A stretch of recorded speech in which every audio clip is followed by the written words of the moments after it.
नमस्कार साथियों, मैं एडवोकेट अचिंत उपाध्याय इंडियन पॉलिटी यानी कि भारतीय राज्य व्यवस्था का नेक्स्ट चैप्टर लेके आया हूँ। चैप्टर 27।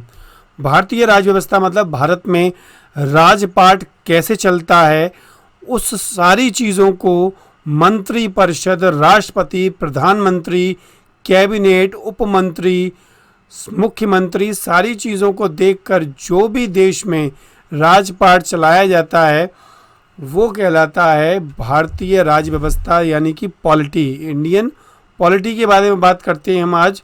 और चैप्टर 27 मैं आपको फिर से याद दिला दूं, इससे पहले मैंने 26 चैप्टर करा दिए हैं और आप जाके उन 26 चैप्टर को देख सकते हैं। संघ की विधायिका या संसद के पार्ट 4 पहले ही बता चुका हूँ, पार्ट 5 है ये मैंने चैप्टर 27 डिवाइड कर दिया अपने हिसाब से, जिसमें संसद में विपक्ष का नेता और विधायिका के बारे में मंत्री परिषद से संबंधित ऐतिहासिक तथ्य, इन सारी चीज़ों को मैं आज बताऊंगा। लेकिन मैं ये कहना चाहूँगा कि हमारे जो चैप्टर्स हैं वो सारे क्रमबद्ध तरीके से चल रहे हैं। बीच में से किसी चीज़ को उठा के उल्टा या सीधा तरीके से नहीं फेंका जा रहा है, सारा का सारा एक क्रम में पढ़ाया जा रहा है। और लेटेस्ट बुक्स से जो भी डेटा कलेक्ट हो सकता है सारा का सारा यहाँ पर दिया जा रहा है, तो आपको बुक्स को उठाने की बिल्कुल ज़रूरत नहीं पड़ेगी। अगर आप हमारे नोट्स पढ़ते हैं, वीडियोस देख रहे हैं आप हमारी, तो इतना आपके लिए सफिशिएंट हो जाएगा, आपको ज़रूरत नहीं पड़ेगी। और अगर पीपीटी चाहिए तो इसके लिए आप हमें वो भी आपके लिए उपलब्ध है, आप उससे भी बात कर सकते हैं हमसे। और डिस्क्रिप्शन बॉक्स में लिंक दे रखा है, कमेंट बॉक्स में लिंक दे रखा है। अगर आपको लगता है कि ये सही वीडियो है तो आपके 4 से 5 मिनट, आप 2 से 3 मिनट भी मुझे देते हैं तो आप निश्चित है कि पूरी वीडियो देखेंगे ही, जो आपके लिए अति आवश्यक है। चलिए दोस्तों स्टार्ट करते हैं। सबसे पहले संसद में विपक्ष का नेता 2019 में कोई इसमें नहीं था, क्योंकि 17 जो भी लोकसभा चुनाव 2019 में किसी विपक्ष दल के पास 10% सीधे पैदा नहीं हो पाई थी। मतलब बीजेपी सरकार ने इतने वोट लिए थे कि कोई भी विपक्ष पार्टी 10% तक भी अपना बहुमत या 10% तक भी सीट नहीं ले पाई थी, जिससे कोई भी उनके खिलाफ कोई विपक्ष का नेता नहीं खड़ा हुआ। अब समझते हैं विपक्ष का नेता होता क्या है दोस्तों। विपक्ष का नेता उसे कहते हैं जो मूल संविधान में विरोधी दल का नेता, कोई प्रावधान नहीं था इसमें। सन 1971 में संसद द्वारा पारित अधिनियम के अंतर्गत इस प्रावधान को लागू किया गया था। और इस अधिनियम में यह प्रावधान है कि शासक दल के अतिरिक्त जिस दल के संसद में जो भी दल और कोई हो सबसे अधिक प्रतिनिधि हैं, उसे विरोधी दल के रूप में मान्यता प्राप्त की जाएगी। इसके लिए यह आवश्यक है कि उस दल को कम से कम लोकसभा के कुल सदस्य संख्या की 10% सीटें होनी चाहिए।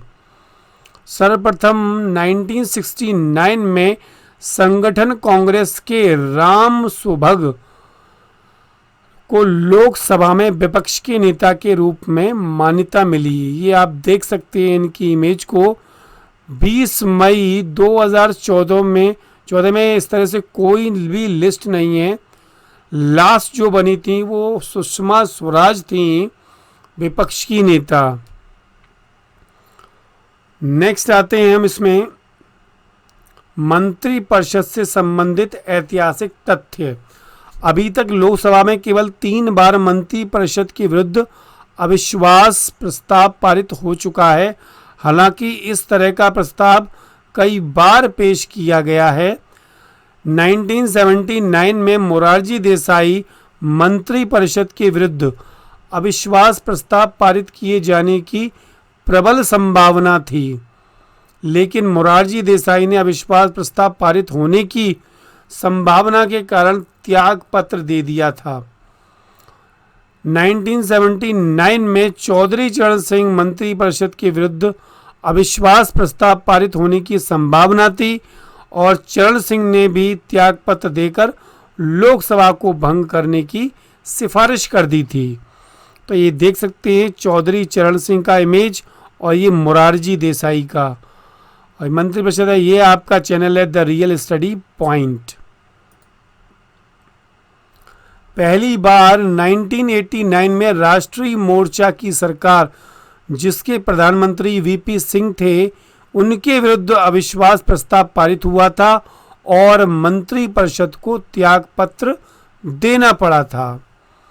ये आप देख सकते हैं वीपी सिंह की इमेज। इसी प्रकार 1997 में एच.डी.